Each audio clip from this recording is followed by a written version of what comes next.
hindi na ganun ka, hindi na ganun ka lang during the pandemic. Dok, yung dengue, matanong ko lang, namamonitor nyo ito ba? Tumataas ko ito? Yung ano, yung... Dengue po, dengue. Meron ba kayong status niya? Oo. Actually, Emil, halos araw-araw yan. Since January o December, no? January hanggang ngayon, especially sa San Lazaro Hospital, marami kami mga na-admit na mga dengue, including adults, bilang sa mga bata. Ito ngayon, may mga may edad o yung mga ilang between the age of 20 to 40 years old, walang pinipilit. Maraming mga dengue kami nakikita ngayon with warning signs, no? Yung iba may other manifestations, hindi lang lagnat or hindi lang sakit sa katawan.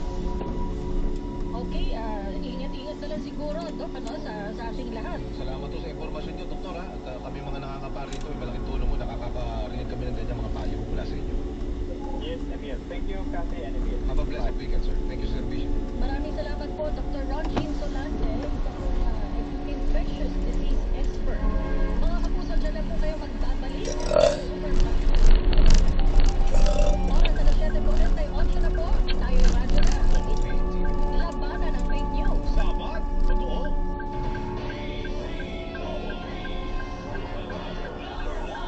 Trabaho para sa mga nagsisika, para sa mga nakikira. Senator Amy Marcos Poe, diskusyon.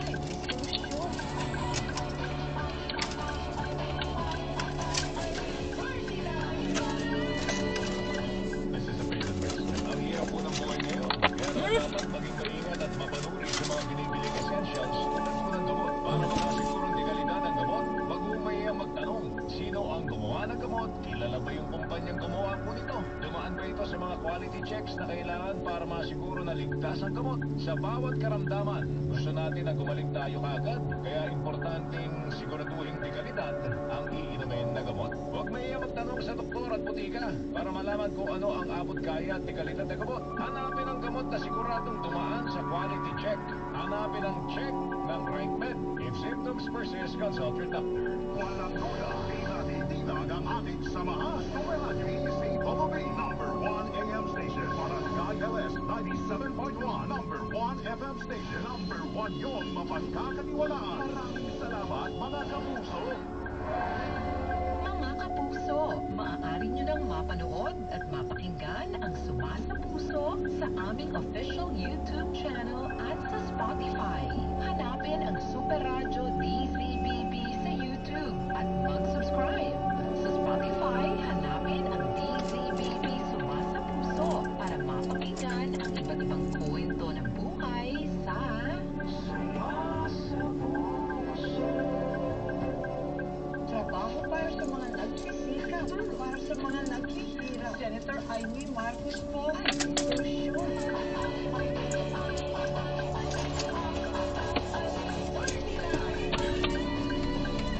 This is a painted bird smith.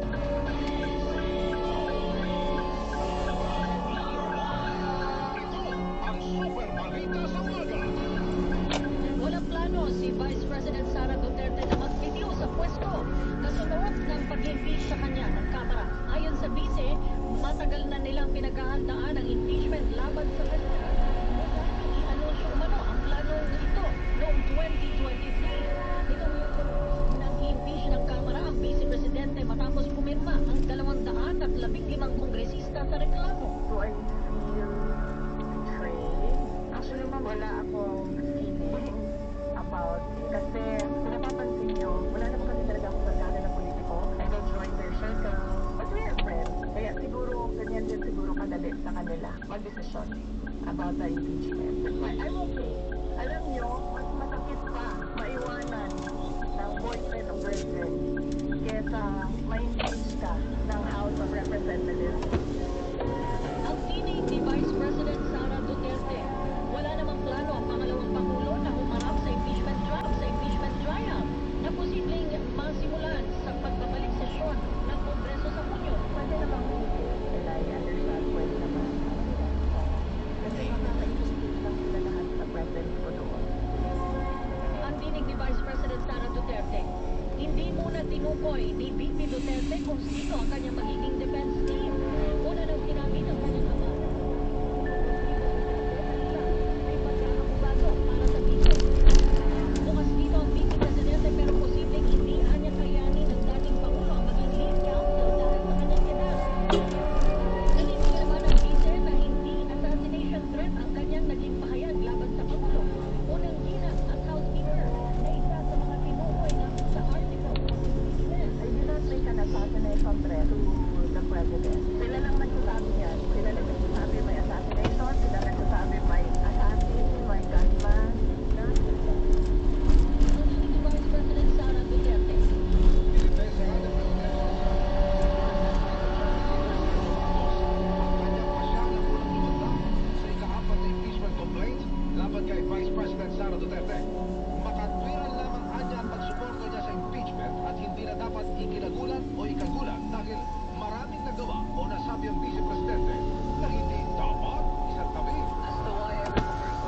susunod tayo dito sa Estrada. Lolo mo at itapon yung katawan sa West Philippine Sea. Sasabihin niya gusto niyang patayin ang Pangulo at ang First Lady na ang ating magulang. At gusto niyang patayin ang Speaker. Eh, ba't naman nagugulat ang tao na may pirma ako niyan? These are statements that can't be taken lightly, especially from someone in such a high position. Ang tinig ni Presidential Son of House Century Senior Deputy Majority Leader Sergio Marcos. Nililaw ni Congressman Marcos na hindi siya ang nagpasimulo ng ika-4 na impeachment complaint at hindi rin niya kinumbinsi ang sinumang kasamahan na pumor sa reklamo. Sa isyu naman ng paayudang kapalit ng pagpirma sa impeachment complaint, wala anyang ganitong inalok o ibinigay.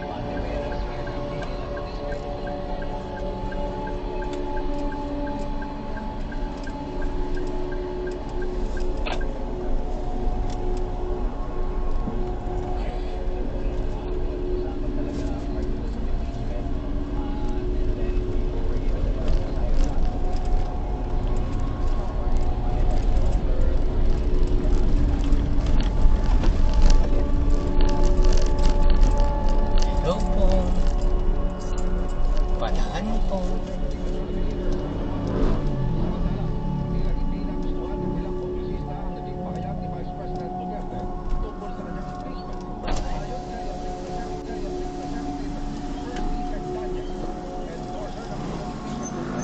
Kunin ko lang yung lisensya doon. Dito sir eh. Ha? Magkano dyan, kuya? Benyo. Ha? Ano na? Papasok ko dito. Ha?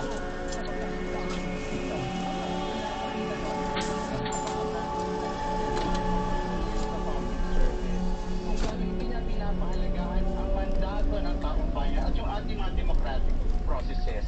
Gusto kong sabihin kay VP Sara, hindi ito usapin ng jowaan. Usapin ito ng public accountability at pananagutan. Ang tinig ni Representative Percy Zendaya, endorser ng unang impeachment complaint. Sa isang pahayag, sinabi naman ni Representative Arlene Rosas, endorser ng ikalawang impeachment complaint, na dapat isalba ang bansa mula sa mga opisyal ng gobyerno na tinuturing na personal ATM nila ang pera ng taong bayan. Sabi naman ni Representative Raul Manuel, na isa rin sa endorser ng ikalawang impeachment complaint, ayaw nila sa mga opisyal na walang pakialam sa katiwalian at ang taong bayan umano ang magsasalba sa bansa sa mga tiwaling opisyal gaya ng Tito. Hindi Representative Franz Castro, endorser ng ikalawang impeachment complaint na seryosong issue ang impeachment dahil lalo ang papanagutin ang mga nagwawaldas ng pera ng taong bayan. Sinabi naman ni impeachment prosecutor Representative Joel Chumo kay Vice President Duterte na magkita na lamang sila sa impeachment court. Ipinaubayan na ni House Speaker Ferdinand Martin Romualdez sa Senado ang pag-aksyon at pagpapasya sa articles of impeachment laban kay Vice President Sara Duterte. Sa groundbreaking ng Benjamin Romualdez International Convention Center sa Tacloban, Cavite, itinanggi ng Speaker na itinutulak ng Kamara na mapabilis ang impeachment proceedings. Bahala na umano magdesisyon ang Senado at ang ating impeachment court kung kailan sisimulan ang paglilitis. Una nang sinabi ni Senate President Francis Escudero na hindi magtatawas ang Senado ng impeachment trial habang nakabreak ang Kongreso.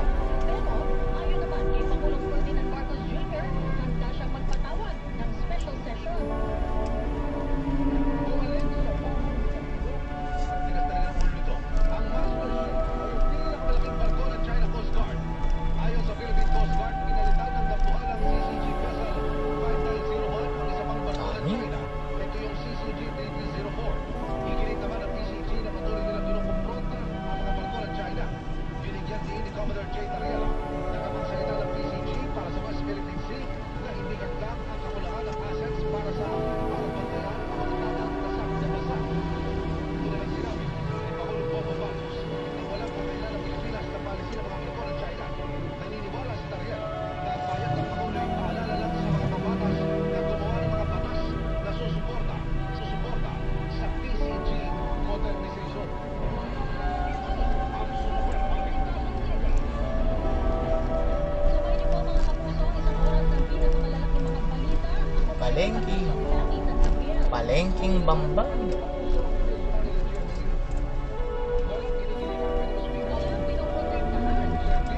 Totoo lang. Sabi sa Duterte,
season. Ingat po tayo at ito ho ang one-on-one, walang personalan. Maraming salamat po sa inyong pagtitiwala.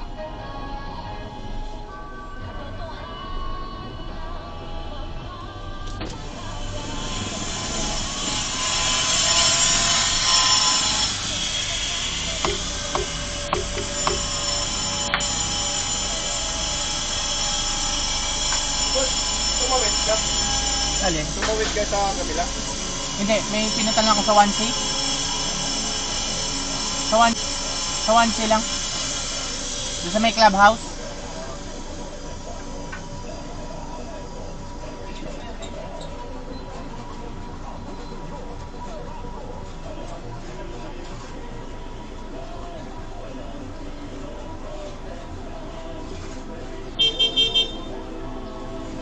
Boss, tumawid ka.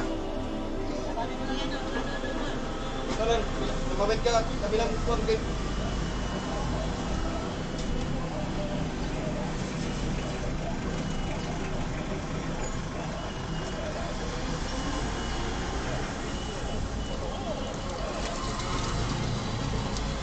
Tumawid ka, kabilang gate.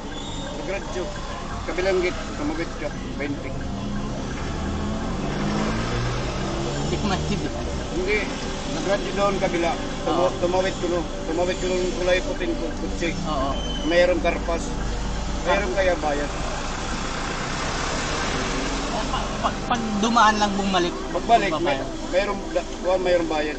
Oo. Tumawid ka, tapos pagbalik, mayroong bayad. Nandito na yung karpas, iniwan mo. Diyan na nga sa loob, hindi ka nga tumawid, sa loob lang, walang bayad. Tumawid ka, mayroong bayad. Nandito na yung karpas.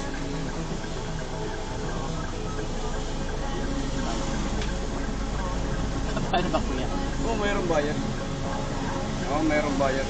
Oo. Ay, saan pala hindi mo nakita yung ID ko? 20. Kaya nga iniwan yung ID. Oo, iniwan yung ID.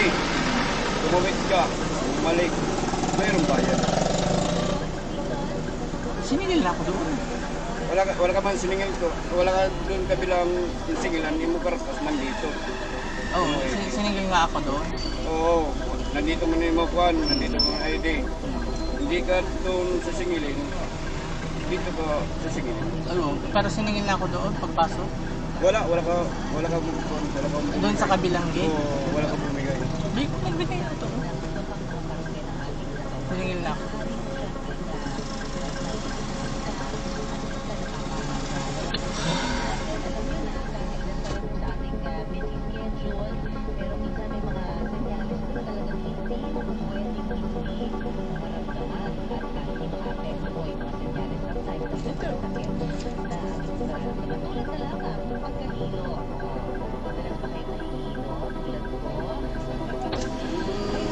Nagkamali na rin doon kabila. Oo, Doon talaga kuya. Kaya sabi ko bakit sinigil na ako doon. kaya nagradyo doon, sabi ni ko, ng kabila, tumawid, merong karpas dito. Tingin ko ng dyan. Pero okay na ta. Oo. Oh, thank you kuya. Oo. Thank you. Wala, Thank you. sabi ko, walang kuhan. Ay, Thank you.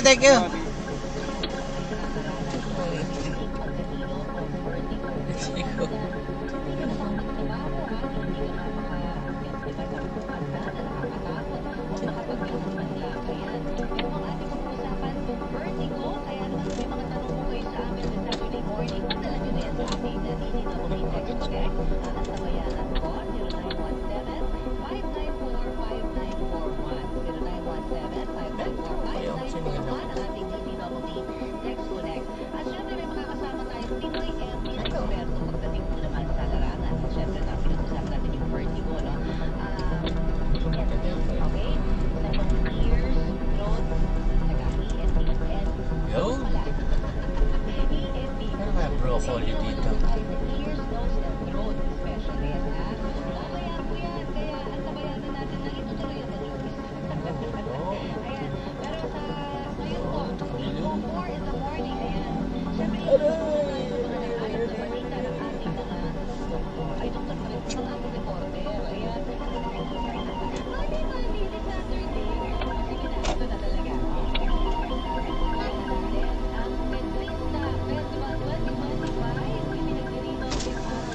Ano po yung broccoli?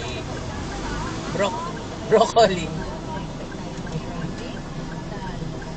Broccoli. Ilang piraso ba? May isa lang. Magkano po isa? 280 po ang kilo. Magkano po yun? Siyang ano, Magkano yan? 280 diba? Magkano po man?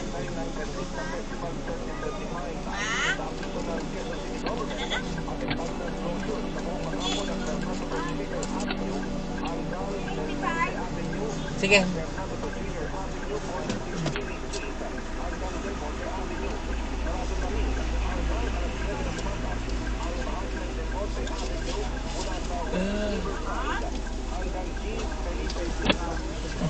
Kaya yan may bagyo sa dyan. Katulad na bibig mo na ang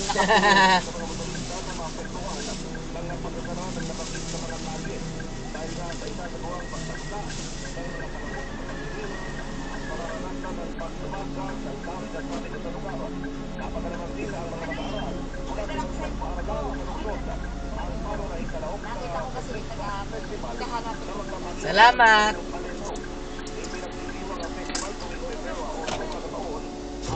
Pedro Bautista, isang Spanish Franciscan missionary na dumating sa Pilipinas Yaman. noong Oh my God. 1884. Isa siyang madaling musikero, philosopher at panangaral na tumulong sa pag-alatag ng maraming bayan at simbahan sa Pilipinas at naging martir sa Japan noong 1897. Ako si Carlo Pagina, GMA Super Radio, DZWB Dapat Totoo.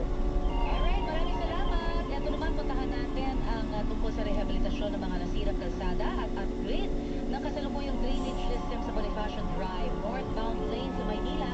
Sisimulan na muli ng PPWH. Mau de la Cruz sa iba pang detalye. Mau!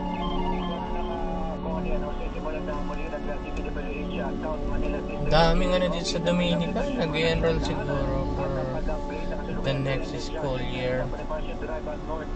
Ito po yun. ng rehabilitasyon sa loob ng 6 na buwan na magsisimula sa pagsara ng unang lane mula sa Bangketa sa kahaba ng Bonifacio Drive northbound na sumasaklaw sa 147 linear meters hanggang sa intersection ng People Street hanggang bago ang intersection ng 23rd Dami Street. talaga. Dapat na aayusin ang natitira na 14 pagkatapos makompleto ang unang lane upang maiwasan ang pagsisikip ng trapiko. Pinapayuhan ng mga motorista sa pagsisikip ng trapiko sa panahon ng pagkukumpuni at lumapit na may papamadaanan bilang maandar. Daming mga uhaw na pera. Ang pag-upgrade ng drainage system sa mga apektado lane, hindi lamang para matiyak ang route sa serviceability ng mga motorista, kundi para makatulong din na maiwasan ang pagbaha sa lugar. Ang inyong kapuso, Mau de la Cruz, sa Radyo DZWB, Dapat Totoo. Thank you, Mau de la Cruz. At ang ating oras ay 8:07 na para doon sa mga, syempre gusto mong malaman kung anong oras na ginagawa tayong orasan sa mga daan. Hello and good morning. Stay happy and healthy. At again, kayo ay nakatutok pa rin sa Pinoy MD sa Double D. At ang ating pong topic this Saturday morning ay para doon sa mga nakakaranas ng labis sa pagkahilo, yung vertigo. Hindi naman yan minsan malala, although pasulpot-sulpot. Meron din ganong klase ng vertigo para sa akin, no? Kaya pag-uusapan natin ito dahil malapit sa aking puso at malapit din sa ating pagkahilo. At gusto ko nga syempre as much as possible, magkaroon tayo ng maraming informasyon na maibahagi po ngayong araw na ito para makatulong tayo. Baka kasi hindi alam ng ilan, hindi ba na vertigo na pala yan. Kaya paano ba natin malalaman? Syempre, dapat meron tayong makapagkwentuhan ngayong umagang ito. Eksperto dyan. Kaya kilalanin na natin ang ating pong Pinoy MD sa Double D. Ngayong pong umagang ito, pag-uusapan nga natin ang vertigo. Gagabayan tayo ng ating otorhinolaryngologist o ear, nose, and throat specialist na isa rin head and neck and at cranio-maxillofacial trauma surgeon. Ayan. Si Dr. Rene Louis Gutierrez, pakaway ulit, Doc. Ayan. Ay nagtapos po ng medisina sa UST at dumaan sa fellowship training sa maxillofacial trauma sa University Hospital sa Basel, Switzerland. Active consultant din po siya sa Department of ENT Head and Neck Surgery sa East Avenue Medical Center, Philippine Heart Center, Lung Center at Jesus Delgado Memorial Hospital. Napakarami at napakasipag. Kaya i-welcome na po natin muli no, sa ating programa si Dr. Renel Louie Gutierrez. Doc Louie for sure. Ah, ganda ng aso. How much is that dove in the window? Yan oh, ang ganda ng aso. Hello.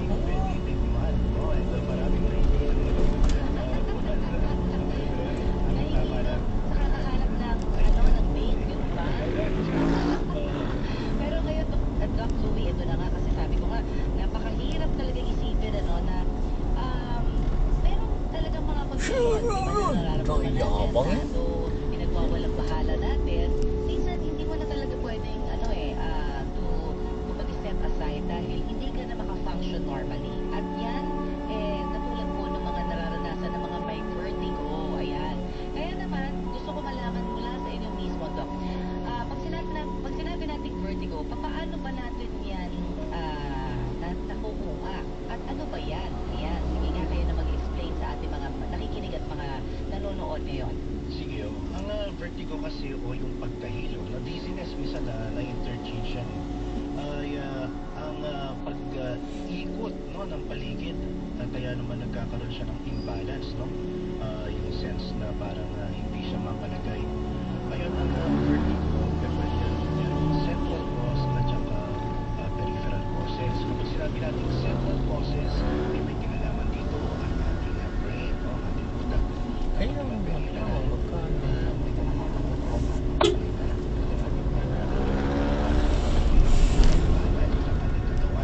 Ayun, sa dalawang ito, mas madami kasi yung peripheral causes, ayon sa ating mga statistika. Almost 42% ang reported sa mga ilang artikulo. Ang cause ay peripheral cause at almost mga 10% lang yung central cause. Pero mas deadly yung mga central causes kaya hindi naman ito dapat ibali walang bahala. Other 50% ay multifactorial. So, ibang maaaring ito'y psychogenic, may kinalaman sa stress, the system, baka meron diabetes, hypertension, yung consideration natin. So, bakit na po? At sa mga ENT, yung mga pasyente kapag sinabi or vertigo ang diagnosis, iyan po ay isa kadahilan nga doon sa statistika na sinabi natin na almost kalahati nito mga vertigos na to ay